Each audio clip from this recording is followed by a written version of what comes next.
Okay, welcome into the first video podcast series for My Wheelhouse. It's been a long time, a pretty large hiatus for obvious reasons across the board. Studio's been shut down, The unfortunately. studio has been shut down. I'm pretty sure they moved. All my equipment is at the old location, so that could be interesting for logistically for starting back up whenever that may happen. But your host, Sheamus Swoosh McNamara here with my dear friend, Al, Biddies Natola. Biddies, how is it out in Chicago? How is life?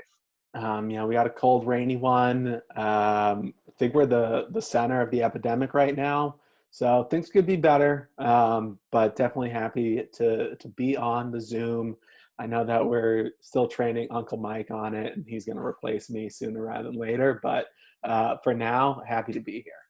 Yeah, Uncle Mike is a character. He's been pretty good with answering phone calls, but anything past that is a stretch. And just getting him to consistently be a phone call base has been interesting. But I haven't been consistent enough with that in general. But luckily, the consistency has surprisingly been there for NBA basketball. We saw a very successful postseason bubble period that started with crazy awesome highlights in the lead up with things like the Phoenix Suns going 8-0, leading all the way up to Los Angeles Lakers and LeBron James winning a title at the end of the day. Knew another finals MVP notching LeBron's belt. I'm sure that'll be a topic that we can discuss at nauseum. But now we are getting into the heat of NBA interest, even though it is a short spurt. I'm sure it is going to be compacted with a lot of exciting information. It is now, I don't even know what the date is. It is now November 15th. The draft is in 4 days, Wednesday, the 18th, I believe. Yep. Tomorrow, we just got news from Woj and Shams that the moratorium is going to be lifted. So tomorrow at noon, the floodgates will be opened, and I'm sure that we'll hear a whole onslaught of trade information. Just now, we've gotten news descended down that Dennis Schroeder is joining the now defending champion Los Angeles Lakers. So there's going to probably be all types of trades on the horizon in the next couple days. I can only assume the hecticness that is going to ensue leading up to the draft, and not soon after, December 22nd, start day for the NBA season. So obviously here we're not necessarily Celtics focused, but that's where our passion lies most. We'll touch on the draft a little bit later and some other areas of emphasis leading into this surely weird and truncated, shortened season for the 21-22 season, or is it still technically? Yeah. It starts in 2021. So there's going to be 8 days. It's the 2020, 2021, 2022. Who knows? But let's start off with the Boston Celtics. I see you got a nice KG Paul Pierce. Is that who you got rocking there? NBA Jam.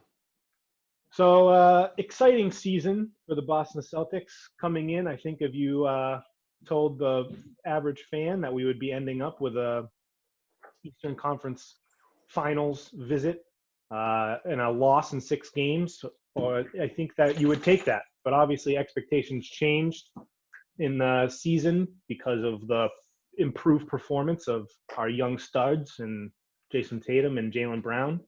But coming into this offseason, we have a lot of questions and a lot of rumors swirling.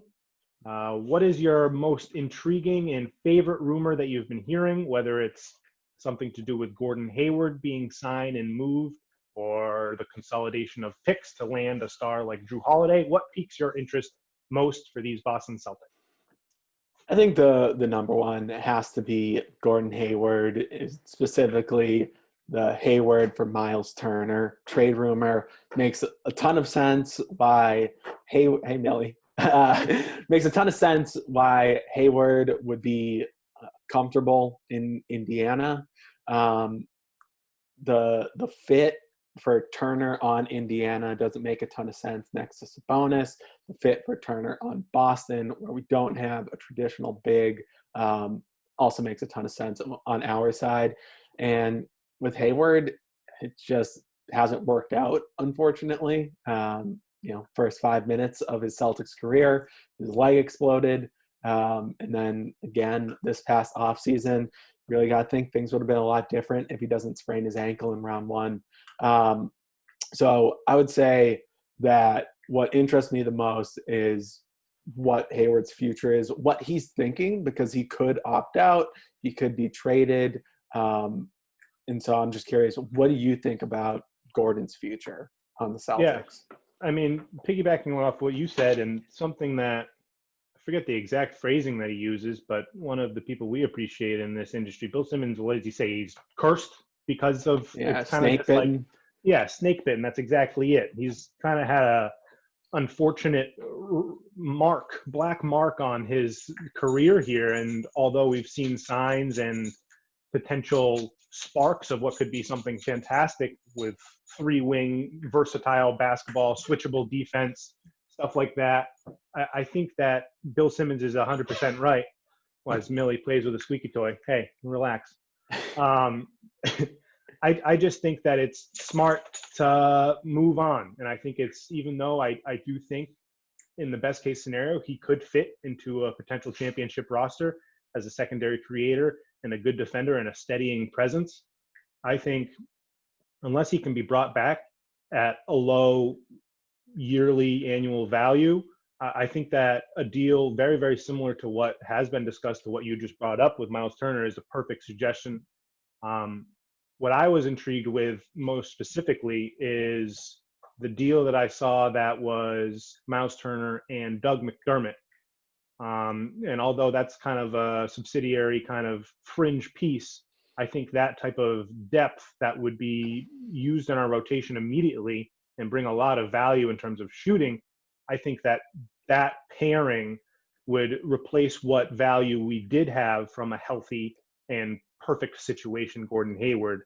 I think we've spoken ad nauseum for the team's need for a consistent rim protector and for just a defending presence that can be steady and a little bit more consistent than what we have from the combined efforts of Tice, Robert Williams, Cantor.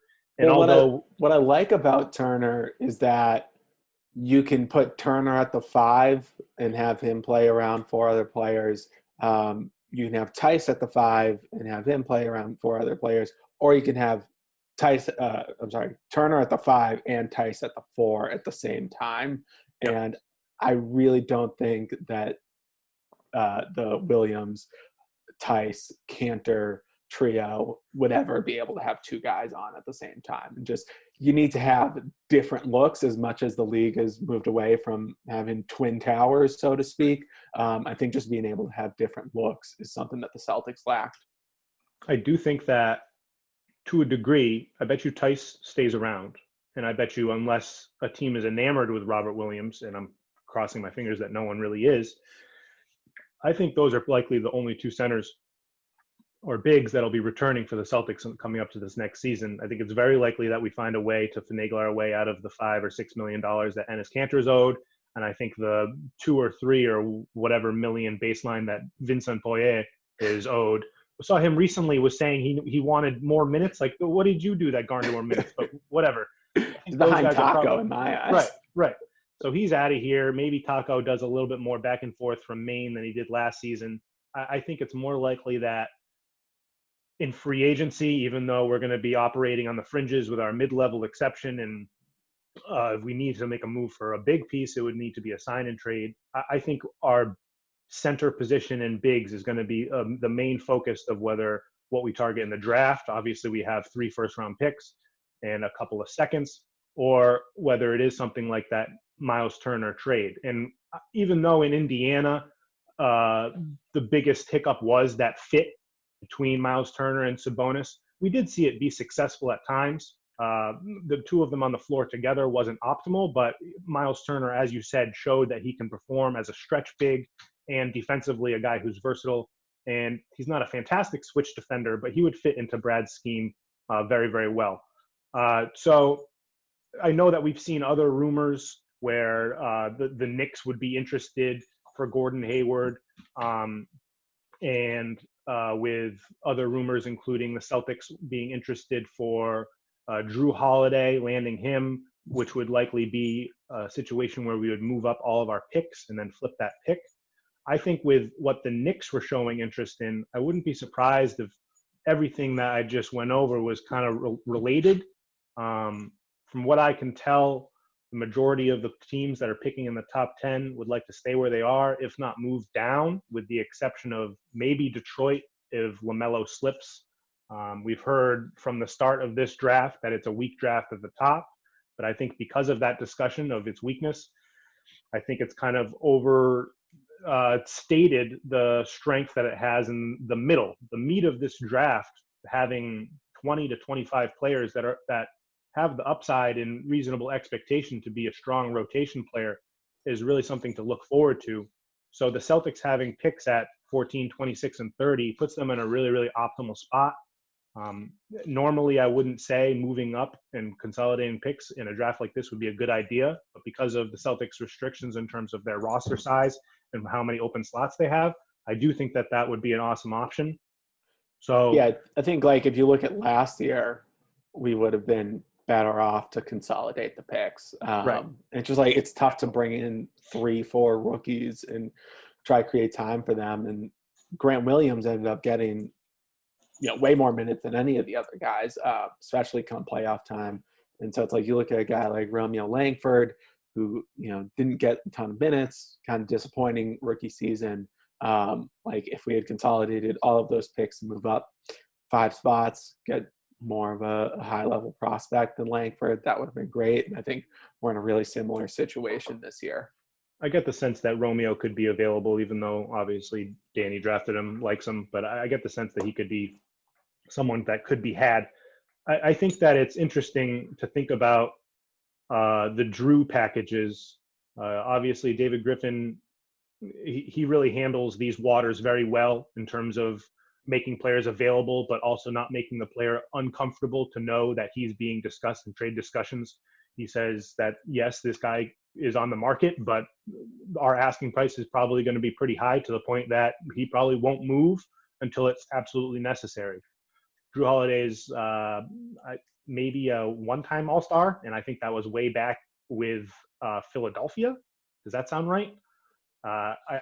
So I really don't think that he's as big of a fish as his reputation would expect around just the discussions of him in general.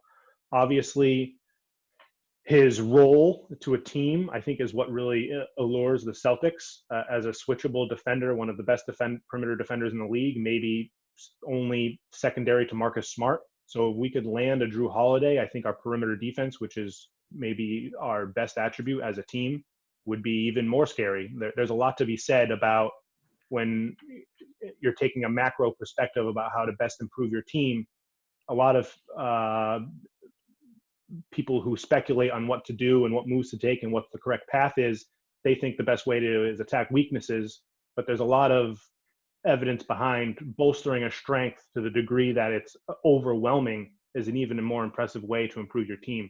Yeah. I think if you look at like Miami's success in a bit of a surprising run this past season, they really leaned into their own identity. And so the Celtics, adding a guy like Drew Holiday, putting him next to Marcus Smart and Jaylen Brown, that every night you're going to have 3 of the best perimeter defenders in the league coming at you and making life hard on you. So something that I was curious about how it would work, I think that there could be a possibility that we could get I was trying to finagle work where we deal off Kemba and deal off Gordon Hayward. And the only thing that we've heard that could circulate around both of those 2 guys leaving is some type of scenario that lands us both Drew and Miles Turner.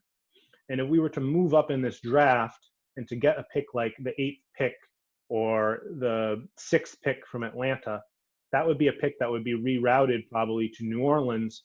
And I think with an expiring contract in Drew Holiday, I think that would be perfect amount of substance to get back out of a player that will likely be leaving, even though he is an honored part of their franchise. How would you feel about kind of swapping players, even though Drew and Kemba are, I think they're within half a year of each other in terms of age. Their experience is very, very similar. Obviously, their roles are very, very different. Kemba is a primary scorer and a good creator. who tries hard on defense but is not a fantastic defender, whereas Drew Holiday is an elite defender who is very, very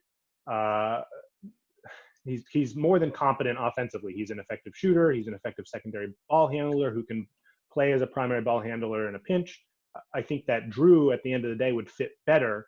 But just in terms of contract, in terms of age, even in terms of injury, I mean, just what we've seen from Kemba Walker recently kind of makes you think that he could be a higher likelihood and a higher candidate to get injured again. But if you actually look back on Drew Holiday's history, they're pretty similar injury-laden players. So how would you feel about, in a lot of ways, a lateral move, but in some ways, a potential upgrade in terms of play style? Yeah, I agree with you. I think that Drew is a better fit just with his defensive ability. I think it really catapults the Celtics as a good defense into a great defense. I think the only issue is that it makes us marginally better, and that's a really big betrayal of Kemba Walker to sign him when he could have stayed in Charlotte for more money. He could have gone home and played for the Knicks, and instead he came to the Celtics. So for us to do that and then a year later ship him off to New Orleans, I think is a pretty big stab in the back, and it's something that future free agency, it's something that Jaylen Brown and Jason Tatum see. And so I think it's not really worth it. If you're going to stab Kemba in the back, do it for an all NBA Kawhi Leonard level player. But for Drew Holiday, I still think it leaves us short of the title. And it's just not good business. I agree with 100%. And I think compounding that fact, which is definitely one of my reasons to have trepidation about that potential deal, I think in a perfect situation where you don't need to consider any of these elements, I would want an upgrade, even if it's marginal, from Kemba to Drew. If you're thinking about how they stand in the overall tiering of the league, I mean, you're talking about moving from the 33rd best player in the league to the 28th or something like that. You know what I mean? So it's something on the margins that would help us.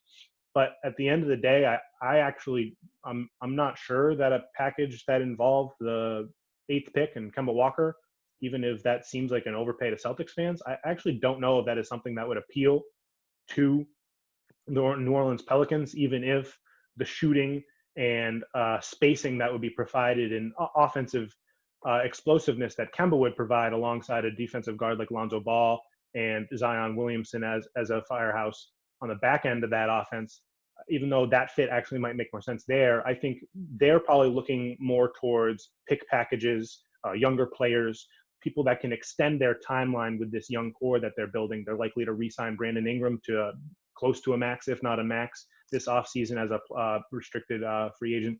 So I think that it's a lot to pay attention to, but at the end of the day, I think the most likely scenario for the Boston Celtics is to try and find a package for just Gordon Hayward. I think Kemba stays on board, and I think that we do try and consolidate those picks. And I think my most likely scenario is that move for Miles Turner. I think the Celtics try and flip, whether it is even, again, in the mind of a Celtics fan, it could be an overpay, including the 14th overall pick in this draft, which in that window of kind of the 8 to 18 in this draft is kind of where you want to be, because you're getting whatever's best left over from players that are in the same tier all the way to 3 to 20. I think that that's the most likely scenario. And then probably using the 30th pick to get off of contracts that I previously discussed, like Endias Cantor. And then with the 26th that we can't consolidate, maybe we're picking a flyer from Europe, like draft and stash. There's a lot of guys that are options there that are actually a little bit alluring. So I think it's going to be interesting. And the only other thing that could be done is a sign and trade for a player that could interest us in free agency. It's well known that this free agency class is weak, but there's still, especially for the Celtics who don't have a lot of money to play with, we're kind of cap strung to begin with. But if Gordon Hayward was a part of a sign and trade deal, are there any of these names that would interest you that would probably garner somewhere between 15 and let's say 20 million a year? Guys like Davis Bertans, Serge Ibaka, Danilo Gallinari, most notably, and my favorite option, Christian Wood, Paul Millsap.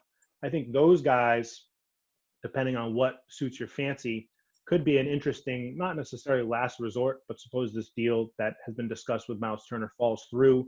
We're not capable of moving up in the draft to picking a player that's a big that we like. Do any of those names on the free agency market really spark interest as a fit for the Celtics to replace Gordon Hayward? Yeah, I think if you're convinced that Hayward is moving on from the Celtics and maybe he even opts in just because of how the finances might be working out by his calculation. But even if you're convinced that after next year Hayward's walking and you want to turn him into something, I hated playing against Ibaka in the playoffs. So that's always the type of guy I would love to add, is like, if you're dreading the moment he steps on the floor, that's probably a good sign. Bertans, lights out shooter. I think every team in the league would appreciate a player like that. Wristman wants Bertans. And then Wristman for years has been beating that drum. And then Christian Wood, I think it's something that's gotten like some national attention. Kevin O'Connor on The Ringer has been talking about it. Wood to the Celtics. I think that's like pretty big flyer, and it's just about how confident you are that what we saw last season is the real Christian Wood, or if you're concerned that was a flash in the pan contract year, playing on a bad team. And so I think for me, it's like the risk needs to match the investment. I'm super in to take a risk with Christian Wood. I think his play style and his fit is exactly what the Boston Celtics want from their big. I mean, you talked about how the alignment with the potential of Miles Turner could work with playing on and off the court with another five and another big with Daniel Tice, or with himself on a second unit, or even obviously we would probably be the entrenched starter. What we saw from Christian Wood in the second half of the year last season, when he started to fill in, was very impressive. And basically from the start of January to the end of the season in the middle of March, he was averaging like 20 and 8, a steal and a block a game. He was very efficient. I think he shot like over 57% from the field, over 40% from three. He got to his free throw rate in terms of, he was always attacking the rim, was very, very high for a big. So he seems like, even though he's 25, he's a bit older. His free agency has been delayed because of his path to go through the G League. I really see him as a ball of clay for a competitive team. And I think whatever team goes for him, I think they're going to be really excited, because as long as they have good structure, good direction, and a strong coaching staff, he can be whatever you need him to be in terms of that role. And I think on the Boston Celtics, as a rim running big who has the ability to stretch the floor and the ability to defend multiple positions, I like him as a switch defender. I think he's much better and more adept at that than a player like Miles Turner is. Obviously, Miles Turner is a more elite rim protector, but in terms of what you want from your big as a Boston Celtics, who are a wing-heavy offense and a very equal opportunity offense, who want a switchable defense, I think he fits and checks a lot of those boxes that both Danny Ainge and Brad Stevens are looking for. I think he can average anywhere, depending on what the night is. He could average 12 points a game, or he could average 18 if we needed him to. And I think you spoke on how Kevin O'Connor is high on him. He says that in terms of what he offers, his skill set is like a JV Anthony Davis almost. And if you just think about what he's good at, his strengths and his weaknesses, the reason that I say he's like a ball of clay is kind of like you pick what his strengths and weaknesses are. If you want him to only score 8 points a game and you just want him to be a focused guy who just to catch and shoot, I think he could be a fantastic defensive player who even got to all NBA caliber play. So I think if there's any optionality to land him with a sign and trade, I want him. I think he has upside as an all-star, even though, as we said, he's 25 years old. I think he would be a perfect fit for the Boston Celtics. And if there's any way we could get him, I want him over any player we could get trading up in this draft, even if it's someone like Onyeka Okongwu, unless it's James Wiseman. who we'll talk about in a second. We need to move on from the Celtics. But I think that Christian Wood is my most ideal scenario. And then all those other guys that I said, Paul Millsap, the Serge Ibaka, I think that those actually could be surprisingly, for the name value that those guys garner on the market, I think they'll actually be surprisingly cheap. And we might not need to do something, hi Moana, we might not have to do something groundbreaking to land one of those guys. And actually a path that could be taken would be, suppose we do move Gordon Hayward or even Kemba Walker or some combination of picks, and we consolidate our contracts. If we create wiggle room where we have 10 million of space plus whatever our other financial flexibility is, I think we could actually land one of those guys in the back end of our roster as they kind of hunt for a title run. So I think those guys can be really, really interesting. Yeah, I think Ibaka's a guy who could be got at a value because there won't be a massive. The teams who want him the most are all contenders who have limited cap space, and I think he wants to contend for a title again. You know, he does have his ring, which is great for him. Means that he doesn't have to chase his first. Right. But I think that. Sorry, Michelle just left the apartment. I think that separation anxiety. I think that Ibaka's gettable, and having just gone up against the Celtics might be like an Andre Iguodala situation where Iguodala was on Denver, lost to that younger Warriors team, and said, actually, I want to run with these guys. So I think that'd be pretty cool, and not requiring a Hayward trade. But said you want to move on to the draft. I think Wiseman, great guy to start with. We picked 5 draft prospects who maybe aren't the most interesting, but we just have thoughts on. We just want to talk about them. So I think Wiseman was my pick. The reason why I picked Wiseman is that 10, 15 years ago, he is the consensus number 1 pick. There's no doubt that James Wiseman is going first overall. He's 7'1", does not have an injury history to speak of. And he's really, really great athlete. Love to hear your thoughts on why he isn't the consensus number 1 right now. I think it's just lack of clarity on the draft overall. I think because of this long stretch and deliberation that teams, GMs, scouts, analysts, what have you, have had to really dissect this draft, I think it's led to a degree of over-processing and really maybe thinking too much about what needs to happen at the top of the draft. And to reiterate again, because of the confusion and just the thought process that this draft is weak at the top, I think that leads to more and more doubt about the players that are in that top tier. So it's commonly accepted that the top 3 players that are going to be drafted, not necessarily the top 3 players in terms of what a big board would be, but the top 3 players in the minds of the GMs that are picking up top is some order of Wiseman, Edwards, and LaMelo Ball. And what's interesting with all of these guys is instead of the teams that are, whether it's Minnesota Golden State or Charlotte Hornets, it seems more and more of these guys are a team that is targeting to move up. They're talking themselves out of these players rather than talking themselves into players. So with a player like James Wiseman, 7'1", 7'5" wingspan, he's 240. He has remarkable NBA size. He's a perfect fit for a modern NBA to play 5. I don't think he would play any 4. He shows some promise to stretch the floor. His form isn't terrible. He's really, really fluid. He's not as explosive as a big as like Onyeka Okongwu, who a lot of draft pundits and NBA Twitter think is actually a better option than Wiseman.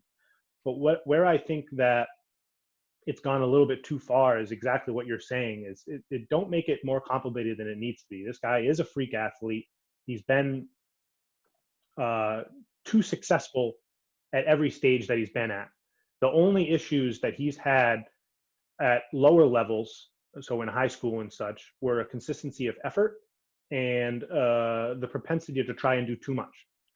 And I think that even though it was a short stint, I forget whether it was 3 or 4 or 5 games at Memphis, what we saw there was a more regimented role in which he was fulfilling what was clearly being asked of him to kind of purely be in less of like a transition player. Because if you listen to interviews that he has in high school, he says, I think I have upside to have the same role as a Giannis Antetokounmpo. And what we saw with him at Memphis is him learning under the tutelage of Anthony Hardaway and other strong coaching staff that they had there, was more of a role that aligns with a comp for him like a Clint Capella. And that really excites me, the effort that he was putting in and the energy that he had on a consistent basis at Memphis. And I think it's so hard to tell because that sample size was so small. And what we have as the bigger sample size of him was at lower levels of him trying to be a creator, of him trying to be a player that calls his own number, maybe a little bit more than you want your modern five to, especially one who has an underdeveloped handle and an underdeveloped jump shot. But what I'm really excited about Wiseman, and why I battle back and forth between him probably being my number one overall player, and even at times he can drop all the way to 4 or 5, is I don't know whether his instincts and his IQ, and I hate saying things like his like passion because I don't know how to predict that. I don't know if they match up with his physical ability and his tools that he has. I see a lot of risk taking at lower levels, and at times him making kind of boneheaded plays at Memphis. But at the end of the day, what I see from him is a phenomenal rim protector, a guy who has upside to be one of the 10 best defenders in the entire league, as a player who's doesn't have a large sample size of defending on the perimeter, but had upside of a chase down guy and someone who can contain with his enormous length and size in general. I just think that as a guy who comes in and at baseline can be a Clint Capella, as I previously said, who is a ridiculous lob threat. His hands and his catching a radius, and he has soft hands, are off the charts. His ability to set firm and enormous screens at anywhere on the court. He's actually really, really good at setting off-ball screens at Memphis for backdoor cutters. I think in a dynamic offense, he would work fantastic. And something that I'm excited for is I don't think Minnesota is going to be picking him. So unless a different team is trading up for him, I think it's very, very likely that he gets picked by the Golden State Warriors second overall. Yeah, I think that was one thing that I missed, was one of the reasons why he's not the consensus number one is that Minnesota should not put him next to Karl Anthony Towns. No. And whether that fit could work is kind of besides the point, because I think it's more about appeasing the mentality of Karl Towns. And I actually do think that there are ways that it could play out that Wiseman and Towns could work next to each other. And maybe that is what happens. Maybe the Timberwolves are saying, screw it, we're going to take a risk. Towns has wanted to play the 4 before with guys like Gorju Jang and early in his career, Pekovic. You know what I mean? And if obviously Wiseman is going to be way better than both of those guys. So if Towns improves as a ball handler and a playmaker, maybe he stretches the floor and it's great. But at the end of the day, I think he's going to go to the Warriors, and I think he's going to be an all-star. I just think about that team with what his role will be is going to be regimented. What is being asked of him is going to be so specific and clear-cut, and he's going to have a vision that's laid out for what his career path can be if he does X, Y, and Z. He's incredibly smart. He speaks Mandarin, which was crazy to me. His ability to improve, I look very, very fondly upon. And in this off period that we've had from the last time these guys played a basketball game to the day that they're going to get called up on the Zoom stage to shake the digital hand of Adam Silver, I think that a lot of these guys, and I look up and down the draft board, with the exception of maybe LaMelo and there's a couple other guys, but I forget what it is. I've only heard good things. Like, I've only heard this guy's improved. He's gotten better. He's gotten stronger. He's gotten bigger.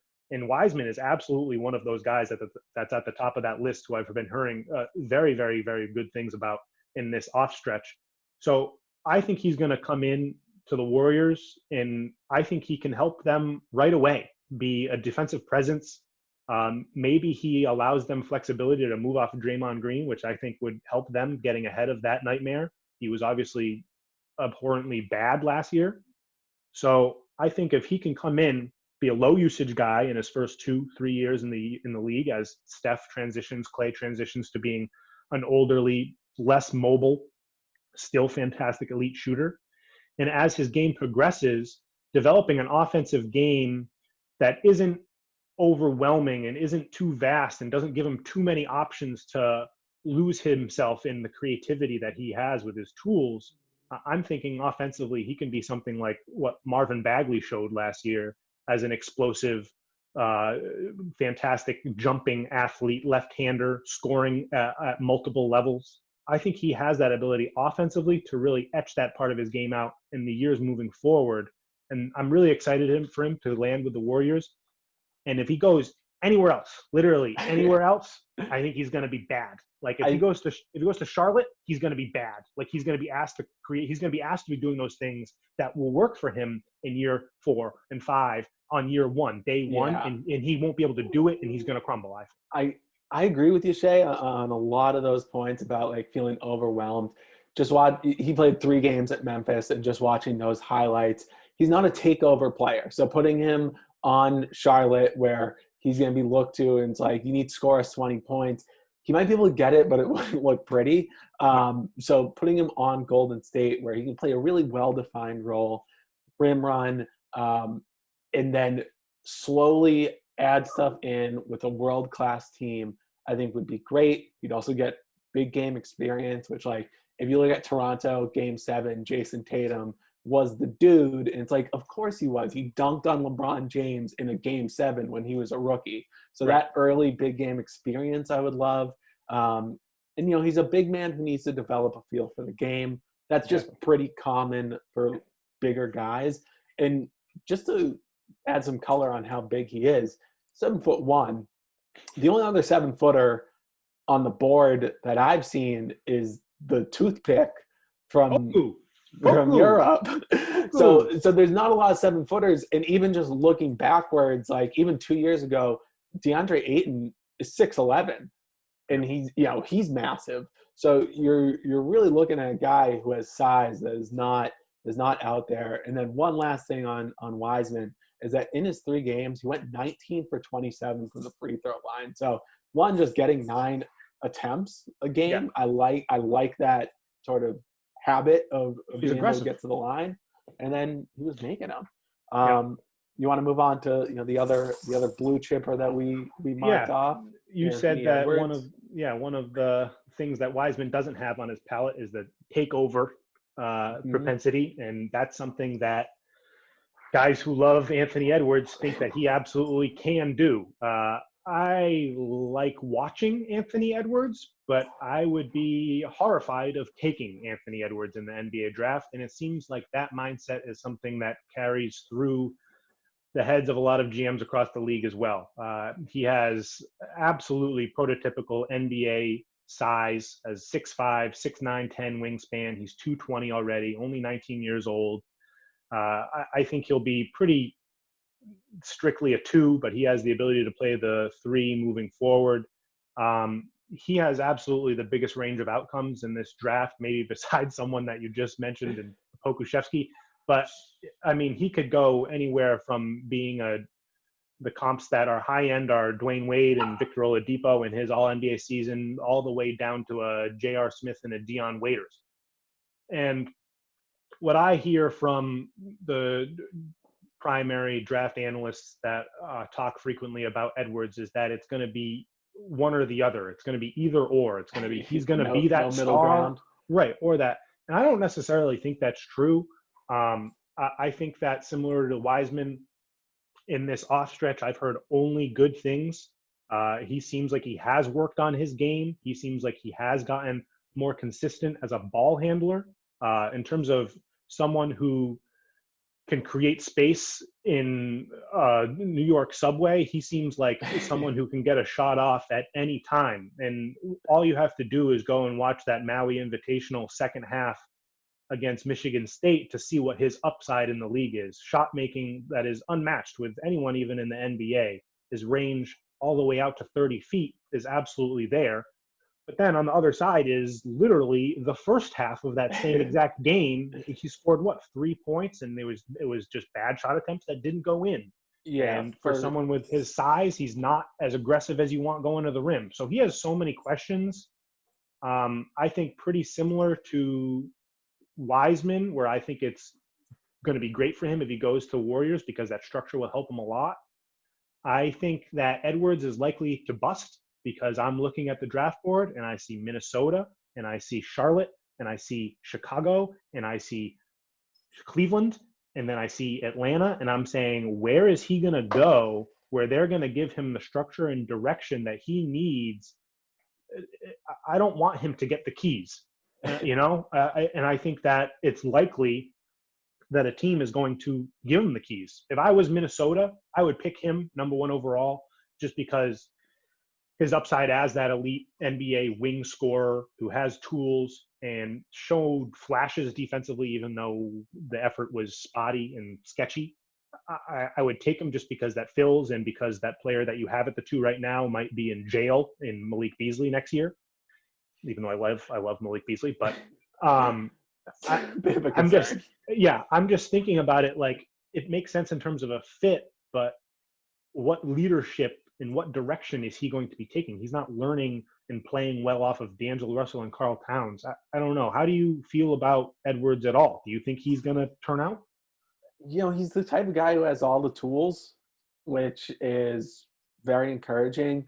But in terms of feel for the game, of just being like, we're going to go out and win, we get a chance to see that at the University of Georgia. And that really reminds me a lot of Ben Simmons at LSU. And I forget the specifics, but it definitely seemed like Ben Simmons had somebody on the books at LSU. So I don't know if that's a similar story for Anthony Edwards ending up at Georgia. But he was a loser in college. His team lost a lot. I think one of the things that gets pointed to is why he went to Georgia is that Tom Crean was the coach. And Tom Crean had coached Dwayne Wade at Marquette and Victor Oladipo at Indiana. And that Oladipo comparison, what interests me the most about that is like the first 5 or 6 years of Victor Oladipo's career were really lost just playing in a criminally bad player development situation in Orlando, then go running next to Russell Westbrook's triple-double hunt. So it wasn't until he got Indiana, and also he invested in himself a little bit, but you brought it up. If he's playing for the Warriors and he's getting a ton of open shots, if he's maybe coming off the bench as the 6th man and getting to torch some second units, then yeah, he could really have a great start to his career and develop some building blocks. Or is he going to have a power struggle with Scary Terry in Charlotte and things could get ugly? Because that last year in Boston for Scary Terry was very ugly in terms of guys looking out for themselves. So, I think with all the red flags, there's a lot of ways that he ends up being a bust. Right. I think if we're doing the Caesar, I'm going this. I just don't see enough paths to success for him to do it. Even though I like some of the things he shows are so exciting, and obviously if you look at anyone in the draft and you're thinking, okay, when you're doing high end, low end, how many players in this draft have MVP on the high end? It's like him. It's really only him. And again, maybe the other one is like Pokuševski, but like it's literally him. So like I think if you are a team that needs some infusion of hope of a superstar like Charlotte, even though it makes me horrified, or Minnesota, I think you just take the swing. You take the swing because the upside is worth it. And even though it's unlikely to happen, I don't know. And if you're saying, the Warriors could start. Who were the Warriors' backup guards and swings last year? Kai Bowman, Jordan Poole. They would love to have Anthony Edwards off the bench, but it should be interesting. I'm leaning towards him not landing a long-term successful career. Although obviously we don't root for that. The Oladipo comp I attribute a lot of Oladipo's success as learning from the work ethic of Russell Westbrook, even though Westbrook is maligned for many reasons. You spoke on him not having success until he left OKC. He talks about how I didn't realize how hard I need to work in the offseason until I worked out 4 days a week with Russell Westbrook. And there's no player, there's no coach, there's no anything on any of these top 7 teams that I see that could have the same impact on Anthony Edwards that we saw from players like Oladipo. But moving down the board to guys a little bit later in the lottery, your next pick to discuss was big man from Maryland, rock some goggles, love watching him, big energy player. It's I think he was a sophomore. Is Jalen Smith. He has some great size as probable 5, but could play minutes at the 4. He's 6'10", 6'11". He has a pretty good plus wingspan. I think it's like 7'2" or 7'3", could be even longer. 225. He's just over 20 years.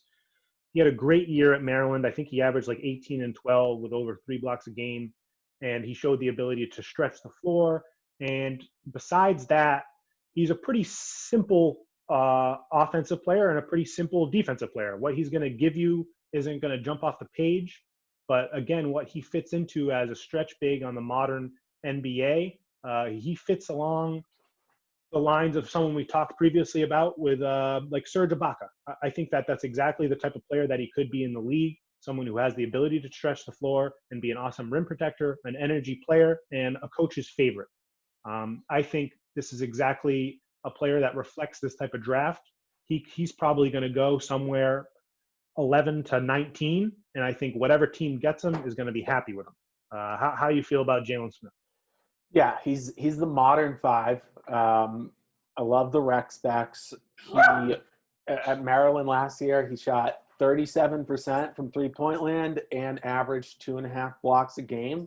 So really, when you were talking about that Serge Ibaka comparison, being able to stretch the floor, being able to provide some rim protection, neither, I would say like a washed Ibaka that we have now, where Ibaka used to be an elite rim protector. Now he's just good. I think Jalen Smith fits into that. And you said he's going to be picked in the 11 to 19 range. And that's a really good zone where you can find a guy who's got high upside who isn't getting drafted to Charlotte. If you look at the 2017 draft, the 13th and 14th picks were Donovan Mitchell and Bam Adebayo. So being able to fall into that zone could be really perfect for Jalen Smith. I think when you're talking about a versatile, athletic big, who doesn't want that? The lovely thing about the draft is that it happens right after you're watching the playoffs. You really get to think about who you want in a big game. One of the teams, so I think he can play for anybody, but one of the teams that I think has been singled out is New Orleans, because he's a big who can provide some rim protection next to Zion without clogging up the paint. I think that maybe it was like Kevin O'Connor had him slotted to New Orleans, and I liked that. But if we're talking in that range, I mean, the reason that those players, and a lot of the time there's gems found from that range in the draft, is because that's right around where you're starting to find teams that have good structure, have good coaching, have good leadership in terms of their player personnel, and they're able to absorb a young player who may be a little raw, give him the right tools, point him in the right direction, and he'll pan out more likely than he would if he was drafted in the 1, 2, 3, 4 top 7. Exactly what you're saying. So when we're looking at this range, 11 to 20, there's only a handful of teams that I wouldn't want him to go to. The Kings at 12, that would be a nightmare. You don't want him to go there. But then like the Timberwolves have like the 17th pick. But then literally anywhere else, I mean, Spurs, as you said previously, the Pelicans, Boston Celtics at 14, if they keep that pick, he could be a perfect fit. He's very similar to, Miles Turner could be another comp for him. It's literally this very, very similar play style. Teams like the Portland Trailblazers, the Dallas Mavericks, Brooklyn Nets, Miami Heat. Oh my gosh, the 76ers would love a backup big. Right now they have Norvell Pell as their backup center. I think any of these spots for him to land, I think he has a very, very high likelihood of being a strong role player for a long time. And I think that we're going to see a lot of those guys in this range, even starting at 7 or 8 in this draft, all the way down to 20 plus, because they're going to be very, very similar to Jalen Smith. They're going to work hard. They're going to be good at a couple things, and they're going to go to a landing spot that will be able to maximize their positives and minimize on what they struggle with. Do you have a favorite landing spot for him besides New Orleans? I mean, I would be down if the Celtics picked him, but from what we see, the 11 to 14 is kind of on the higher range. He's been a riser, so I have seen him more frequently kind of at like the 16 to 20. But, I mean, I'm down for him to go in any of those spots, and I think he would be great. Yeah, I think the Celtics would be an awesome – like, it's a player that I like a lot. I don't know if we have the room for him right now. I'm just pulling up the draft order as we're talking here. He can bump Cantor out. Definitely not Orlando. Portland would be pretty interesting with just their 3-point heavy offense. Dallas, Luka, just putting the ball exactly where it needs to be. Yeah, Brooklyn, exciting fit with Porzingis. Brooklyn, just a different looking big man than they have. And then Kevin O'Connor's got him going to Miami at 20. There you go. Another good one. Take Kelly Olynyk's minutes. Yep. So to jump to another guy that's in a similar range, maybe his ceiling is a little bit higher for a player. Guard out of Kentucky, Tyrese Maxey, someone that I'm really attached to, and I think he has the upside to be a really, really strong player in the league. I see him more as a 2 to start, but he absolutely has the ability to develop into being a primary creator at the 1 as a point guard for a team. I think his competitiveness and his drive are going to be really what leads him to be a successful NBA player. The comparisons that I have been throwing out for him, and I think I've seen here and there, are someone like Kyle Lowry, or even someone like a hard worker on defense who had upside as a shooter and a creator early in his career, even though that's kind of fallen off recently. Someone like Gary Harris. I think he's going to come in as a player who can guard 1s and 2s at a very, very high level right away. And he has the ability, because of his strength, because of his sturdy base, he has those wide hips and big butt, like those players like Marcus Smart, Kyle Lowry, those guys that you aren't nervous if they get switched onto a scrawny 4 in the post. You're thinking, okay, he's going to fight like a maniac. He's going to poke the ball out. He's going to take a charge. And you're really going to trust him as a fan and as a coach. And that's really important, that level of trust. Having trust in your rookies is something that's rare. And I think that Maxey is a guy who can come in and garner a lot of trust from a coaching staff.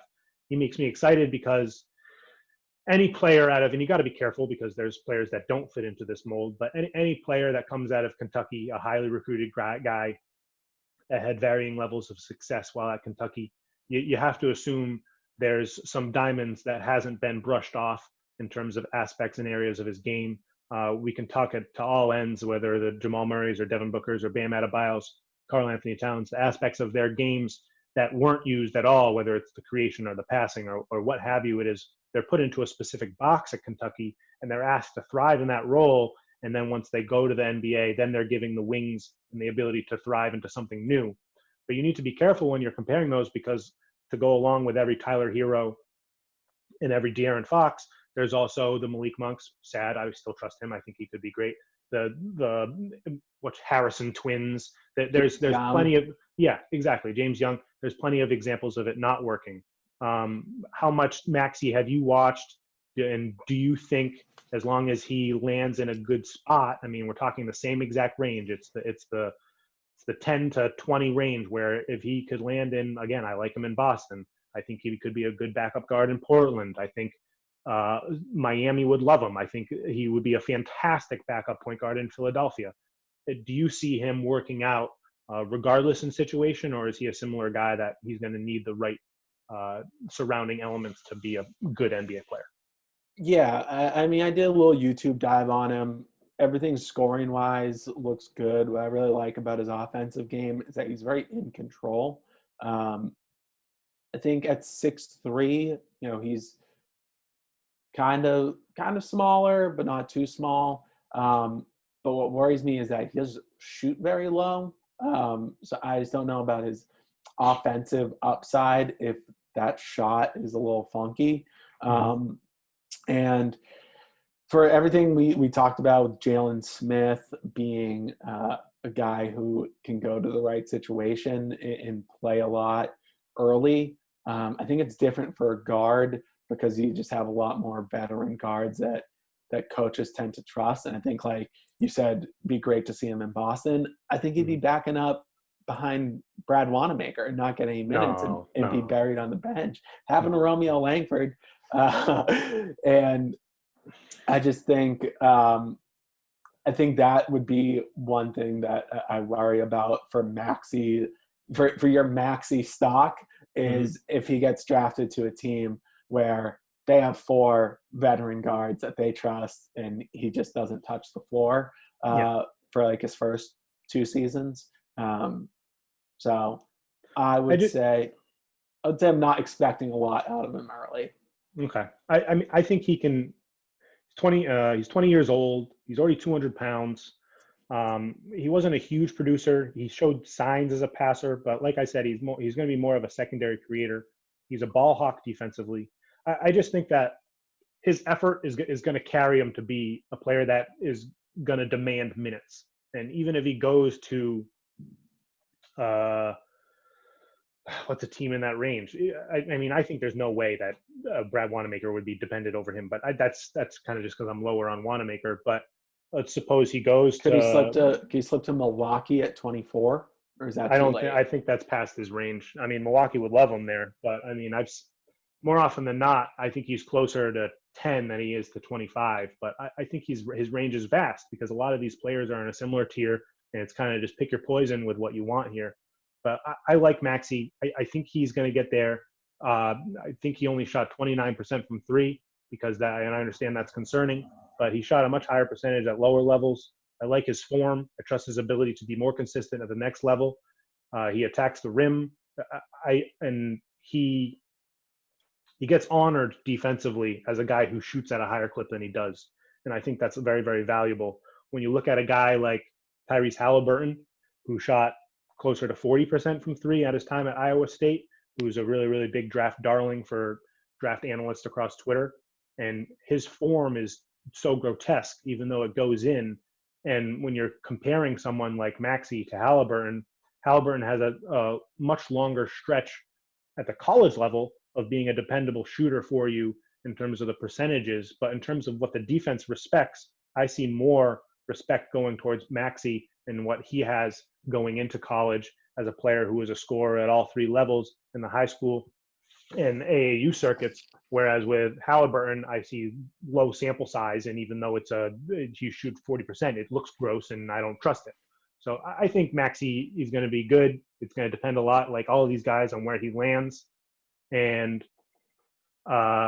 just to jump from Maxey to another guy who I think is similarly to him, a hard worker, someone who's going to be able to jump into a rotation, even a playoff rotation right away, probably because of this draft range. He's probably likely to be a little bit further back. Maxey's, we're talking 10 to 20, is one of my favorite players in this draft.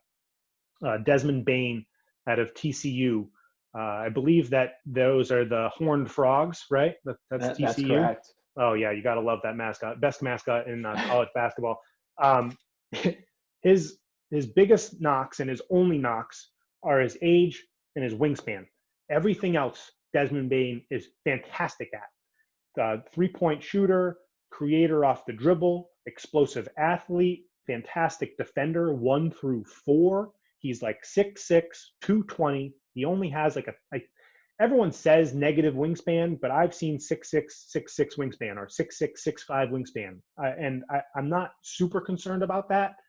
And I think with this range in the draft, with there being so many questions and it having that reputation of being a weak draft, I think this guy who a 22-year-old, I believe he's a senior, if not a junior, a guy who was Senior. a guy who was averaging like 17, 6, and 5 with almost 2 steals a game, close to a block a game, not a lot of turnovers, shot the ball extremely well. Like I think he shot close to 45% from 3 on almost 7 attempts a game. There was just a clip that just went out from one of his workout videos where he made 45 threes in a row. His stroke in that clip looks a lot more fluid and quick than it did in college.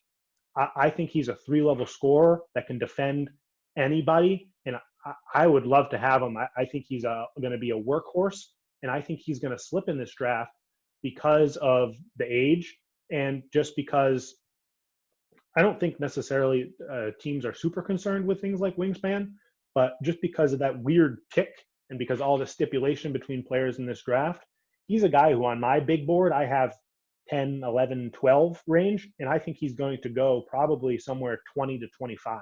And I think whatever team gets him there, I'm looking at these rosters and I'm saying, oh my God, Philadelphia. Oh my gosh, the Denver Nuggets. Holy smokes, Utah Jazz, the Milwaukee Bucks, the Oklahoma City Thunder, all the way down to the Celtics at 26. If he goes as high as the Heat at 20, there is nowhere in that range that he goes and he's not a very, very successful NBA player. We talk about how important structure is for these players. I think he, with his maturity, and if you listen to his interviews, he's an incredibly smart and dedicated individual. I think there is less than a 0% chance that this guy fails in the NBA. At worst case, he's going to be a productive rotation player that can give you spot minutes as a creator and a very, very consistent effort defensively. I love Bane. I think he's probably his name speaks for itself, but I think he's one of my favorite players in this draft. And if I was any team in the teens, I would be freaking out trying to land him just because of what I think he offers as a versatile scorer and defender in the modern NBA. Yeah, Bane is a guy I've only read about, so I won't add too much. But from what it sounds like, he doesn't have the ideal body. He is a senior, and that just drives his stock down. But Right. you look at the same thing. Grant Williams was a junior. He didn't have the ideal body to be, a great big at only 6'6", but we also saw him playing big minutes in the conference semifinals, in the conference finals. And so I think that a lot of teams take big swings trying to turn a guy who has a very small chance at being a franchise player, and especially in the 10 to 20 range, they take a big swing and it's a guy who's never going to play, and they miss out on a guy who he was a senior and he's just going to be a really solid role player for 10 years. And it sounds like Bane has that potential. Yeah. And I just don't, maybe his upside isn't ridiculous, but I think out of guys that we're looking at the top 20, I think he has all-star as his upside just as much as any of these other guys that are high to low range. I just don't see his floor as anywhere near any of these other guys. Just his efficiency, his IQ. He's a fantastic rebounding guy for a swing. He's a good passer. His assist percentage to his usage, all of those fancy box plus minus analytics love him. I see there's no way he fails.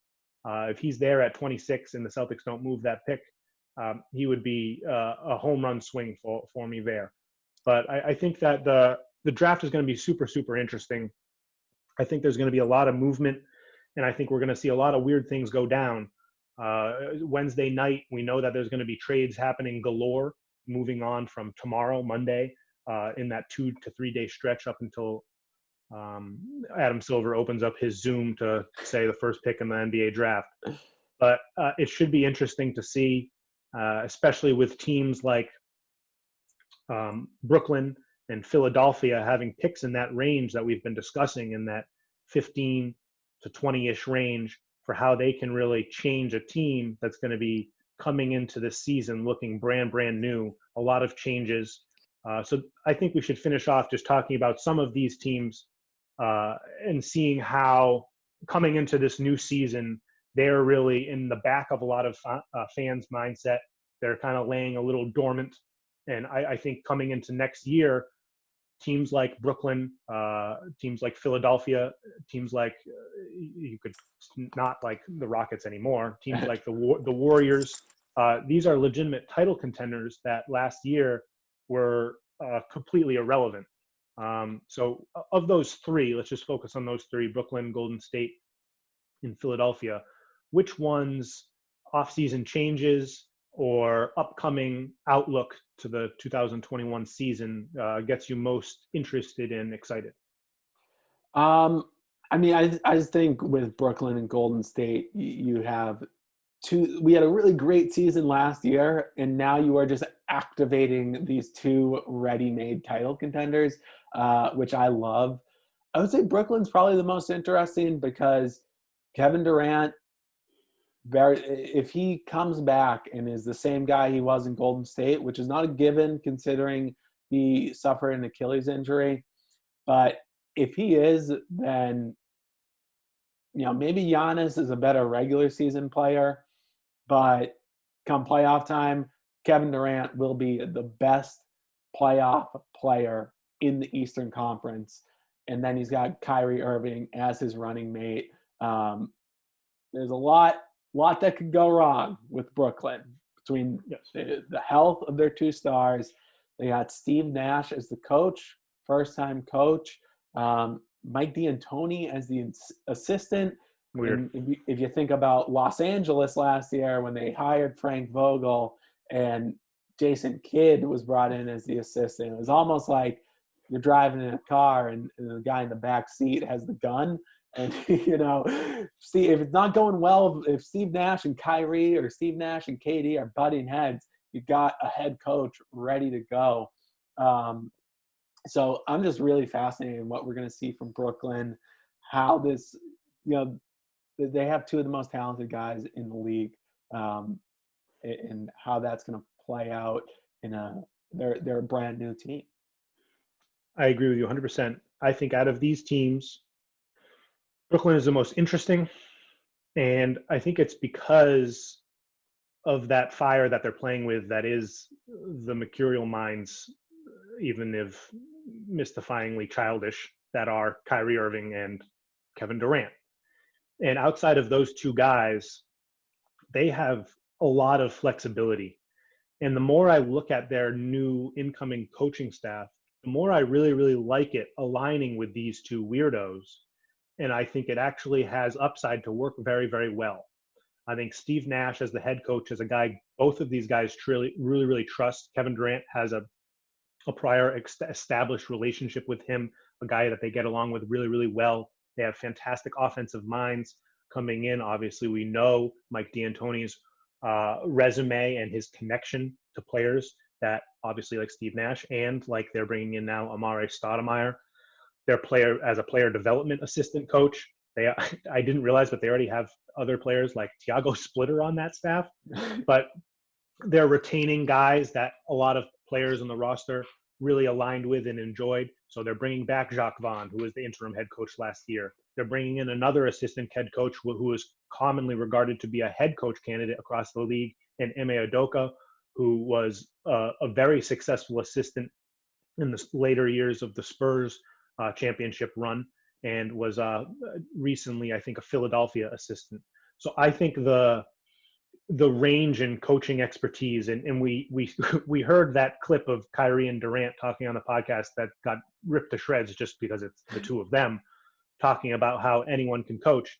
And it sounded stupid the way he said it, but I understood it. They have so many minds here that I think understand basketball in different manners, and their approach together could work really, really well. I think what the ability and ceiling of this team to be a championship contender is absolutely going to revolve around what they do with the 19th pick, Karis LeVert, Spencer Dinwiddie, and Jared Allen. And I think there's a lot of flexibility with those four picks that if they can bring in, I think it's important and paramount that they bring back Joe Harris, who's a free agent. I think it's really, really important to fit along those two guys that they bring them back. But with those four pieces, the pick and those three players who are pretty coveted, specifically LeVert, across the league, I think it's very, very important that they bring in some defense, they bring in some depth, and just hopefully they bring in some secondary. I know that Spencer Dinwiddie and LeVert kind of already have this, but secondary creators as well. I don't like the fit of LeVert alongside those guys, but looking across the league for what makes sense in terms of what else is available, I think there's a lot of moves that they can make without much difficulty that would really improve their team. Recently, we've seen teams like the Houston Rockets be in shambles if either PJ Tucker or Robert Covington can be had for any one of those four pieces. That's a no-brainer pickup. I think of someone like another team that is looking to shake things up and is probably very giddy and excited to make moves, who we'll talk about in a second. If Josh Richardson is available, I think that's a great fit. I think if you can get Aaron Gordon, who is actually going to be a perfect pairing because of the Orlando Magic's need for a great creator, Spencer Dinwiddie, second-round pick for Aaron Gordon, seems like a no-brainer move. There's just so many options across the league. I think if they could land Kevin Huerter, if they could land Luke Kennard, if they could land Larry Nance, Monte Morris, there's so many players that are an option. And because of the interest that I think that those four pieces that we have, I don't see a way, unless this front office just fumbles it, that they aren't looking a lot better coming into tip-off on the 22nd and moving forward for the first chunk of the season all the way up into the trade deadline. I think this team is going to be a legitimate title contender because of the flexibility they have, because of the style that I think and the approach that this coaching staff is going to have. And at the end of the day, obviously, it's going to rely on the Achilles and health of Kevin Durant, lesser so on Kyrie Irving. So I think if we see even 85% of what we saw from Kevin Durant before, I think this team is a bona fide finals contender and one that is going to be much more consistently relevant, and not necessarily relevant, maybe that's the wrong word, but the waves will be bigger than some of these other teams that are coming in a lot different than Golden State and Philadelphia. I think with Brooklyn, a lot of the focus has been on the personalities, and it can just kind of be lost that you got two Hall of Famers there who were champions already and can definitely do it again. Speaking of a team that was champions already, my favorite for the upcoming season, Golden State Warriors. Your choice. They're your choice. They're my choice. Yeah, my favorite Wow. is the guys in green. But if I had to pick one team, you look at Golden State, Stephen Curry and Klay Thompson, the amount of time that they're going to have off versus LeBron James and Anthony Davis is just crazy. And I just think that in a wacky season, I think that they're going to stand to benefit. If you look at the last lockout season, people were surprised that San Antonio made it to the finals. I'm sorry. Oklahoma City was the surprise team, right? Yep. 2000. I thought the lockout was 2011. Yeah, that's right. 2011 to 2012 finals. Yep. Yeah. Oklahoma City. So Oklahoma City was the surprise team. I think when you look at that run, they were much younger than everybody else around them. I think with this current Golden State team, to give them a year of rest as opposed to 8 weeks, like you're going to see for the Lakers, and then it's only a couple more weeks for for Denver, for Boston, all the other contenders. And then you just have these guys who you got all NBA talent, you've got the experience, you have a good roster that they're, as long as they add a contributor with number 2, it doesn't even have to be a true game changer, but a guy who can play real minutes, whether it's Wiseman or Edwards or a guy from Israel. Mm-hmm. Denny. They like Denny. Denny, yeah. You just add one more piece of that rotation, or if there's a way, if suddenly Washington has a change of heart and they say, actually, we do need to unload Bradley Beal, They have that Minnesota pick next year. They have a lot of their own picks, and they have the Wiggins contract that they can bring in another superstar level player. You got Steve Kerr, great coach, and I think just you can forget about how good the first championship team was and the 73-9 team were before Kevin Durant came to town. And now they have this huge schedule advantage. I think Golden State is just in a really good position to add another title. I think they're in a good position.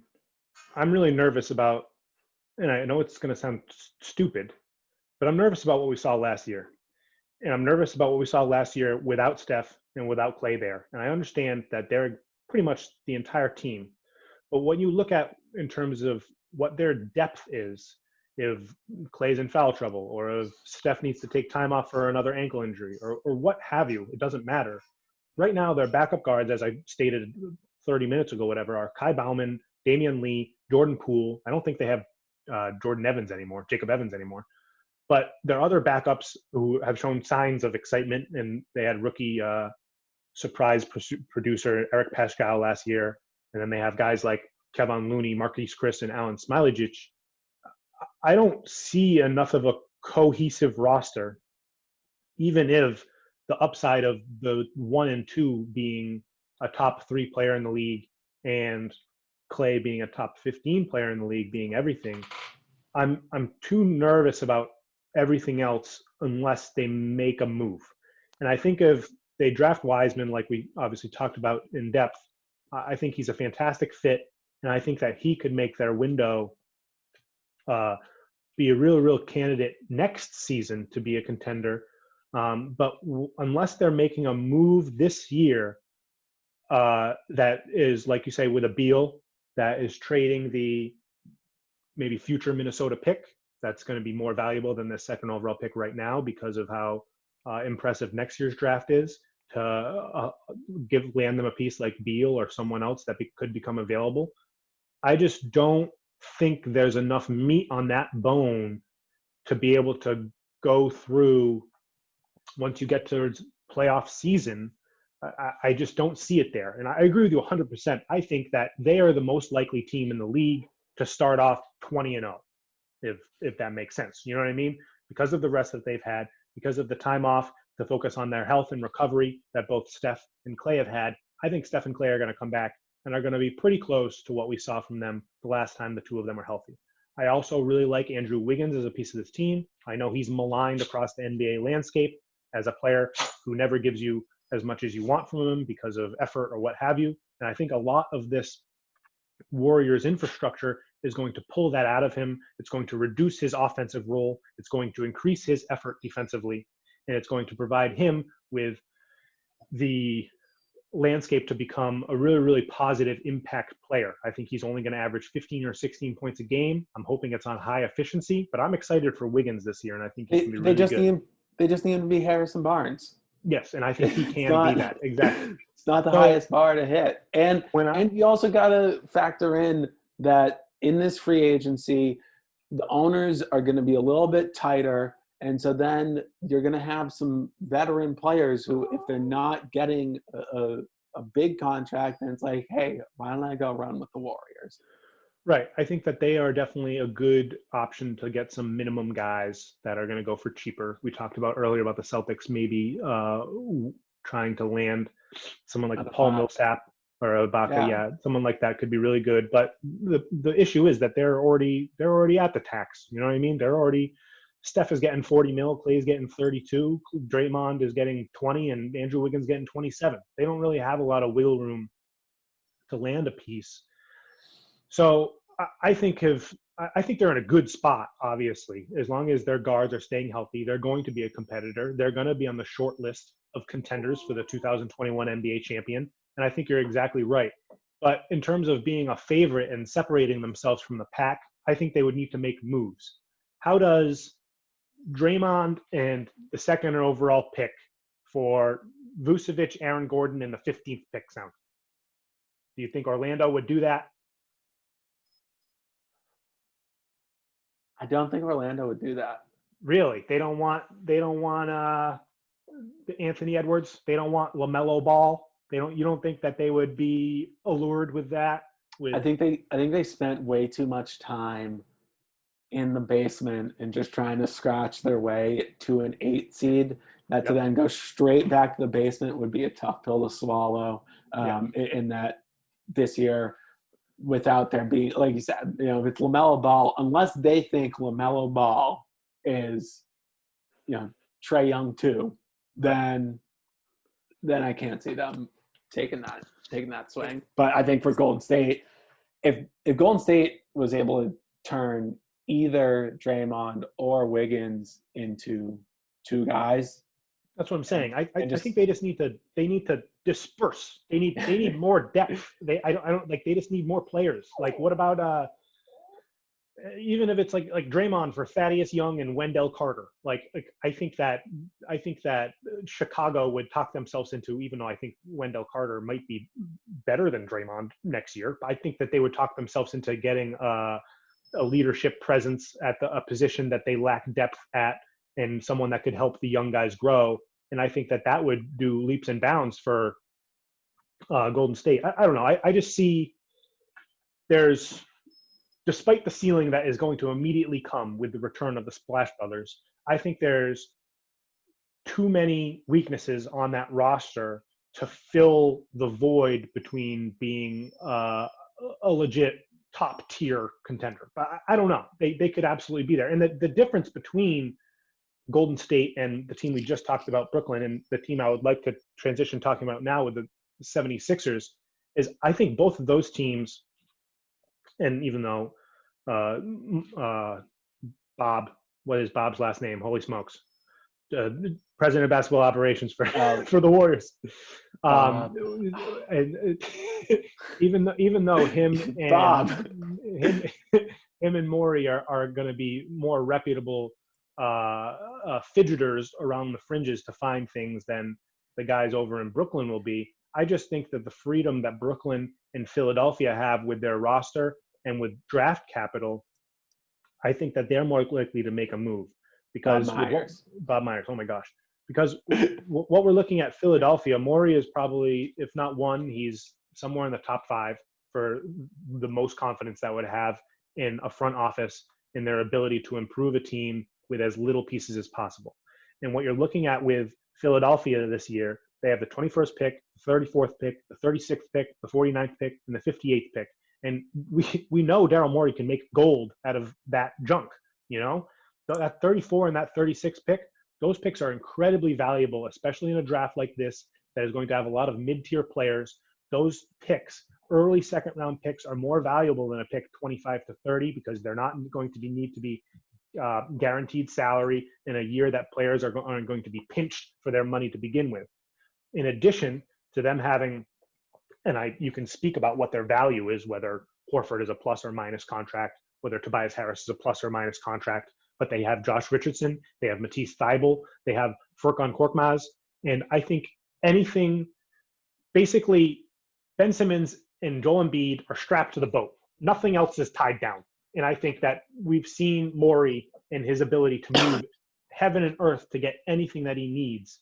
I think there's a high likelihood that their team is 70% different in terms of player personnel come tip-off. So I'm excited for the Philadelphia 76ers, even though they're closest thing to what the Celtics have as a rivalry, because I think purely by having Daryl Morey at the helm and having Doc Rivers as a guy who will hopefully help motivate Ben Simmons and Embiid to take their, in terms of Embiid work ethic and in terms of Ben Simmons' flexibility for offensive growth more seriously, I think that their upside is higher than a team like the Golden State Warriors because of what they have to play with. They have so many more chips to throw on the table that I think it's going to be really, really interesting to see what they work with. Do you think Horford and Tobias Harris and Josh Richardson will get them anything, or do you think it's kind of just going to be, to go back to that boat, it's just going to be moving the deck chairs around on the Titanic and it doesn't matter because the chemistry is warped and it's nonsense? Yeah, I think you probably have to give up assets. Like I think it's great that you have Daryl Morey as the guy who's going to make this trade, because I can just see how, as the trade is made, it looks like they're the ones getting less back. But the way that Daryl Morey fixes the Rubik's Cube, it is actually the right fit. Right. Yeah, I mean, I could see Oklahoma City entertaining Tobias Harris for Chris Paul. Right. Yeah, they got Chris Paul. because That would be ideal. because like that, yeah, Tobias Harris is not a great contract, but like their clock is not ticking at all right now. Right. I mean, just think about some of the other guys who are available. I mean, they need shooters. I mean, the fact that Furkan Korkmaz was as productive as he was with this team, with the limitations that he has a player, speaks a lot in terms of what that role was that's available on this team. Buddy Hield would be a nightmare piece for other Eastern Conference teams if they got their hands on him. And going all the way down, Lou Williams, Kevin Herter, Luke Kennard, any shooter at the 2, JJ Redick. I really think that there's going to be they have the flexibility, and there are the pieces out there, even if these contracts are considered negative, which I probably would say both Tobias Harris and Al Horford, even though they're a top, 60 player in the league, both of these guys somewhere around that range, just their overall daunting salary cap figure is going to scare some teams away. But there's a lot of teams that are going to trick themselves into being competitive earlier rather than later, that have some cap flexibility, that are going to be willing to take on contracts that will probably ship off pieces that aren't fitting. Obviously, Sacramento is the perfect type of match here. Horford actually fitting pretty well in terms of what he can offer in a basketball manner. But I just see, like, I wouldn't be surprised if they only had to use 36 and Tobias Harris to land Buddy Hield, like just something like a steal and a half, something stupid like that. Like, or it's gonna have to be like Ray Feralson for Shane Battier, something right. like that. Like where it's just like at first it seems like you lost the trade, but then they actually roll the ball out on the floor. It's like, oh, this works way better. Yeah, like they'll land Larry Nance and he'll be a borderline all-star next year or something stupid. No, I mean, Maury's shown the ability to get these Daniel House, Robert Covington, although he was already established. PJ Tucker. We've seen him develop players that are at the bottom of the barrel guys into people that, because of the role that they're given, they expand to the point where they're just remarkably valuable. So I just think that all 3 of these teams, Philadelphia, Golden State, Brooklyn, with minimal moves, and they have varying levels of flexibility depending on what assets they choose to part with and what their targets are across the league. These teams can be the number 1 team in the league. They could have the best record, any single one of them. And that's what makes this season so interesting. We're having returning giants that record-wise are going to be extremely potent. In terms of Milwaukee, still going to be ridiculous. We'll have to see what happens with Giannis Antetokounmpo and him and his willingness to accept that supermax. I think the deadline for that is the day before the 22nd in terms of the season restarting. So that could really alarm some sirens if he doesn't do that, even though I think it's in his better interest if he doesn't. And we, on the other side of the bracket, I mean, the Lakers, even if LeBron plays 2 out of the first 15 games, just because that's how his timeline is going to work this season, they're still likely going to be a bona fide contender. We saw what he told Obama. He said that if they started in December, then he's only going to be cherry picking. So, right. Yeah, I mean, I think with Los Angeles, it'd have to just be a very calibrated, like, work. You froze.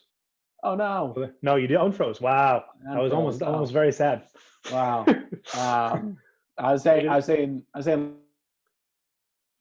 having like a middle seed coming into the playoffs, but being well rested for the playoffs. I think that's really their only chance Yeah. of winning, of defending the title, because I just don't think that it's very realistic um, to win 2 titles in that short of a break in between.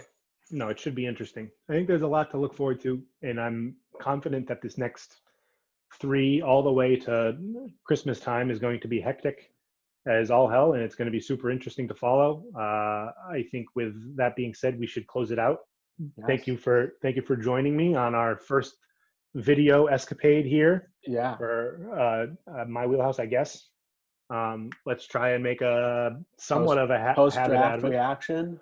Post-draft reaction. Let's plan on next weekend. Let's do the same thing. Let's go Give for it a shot.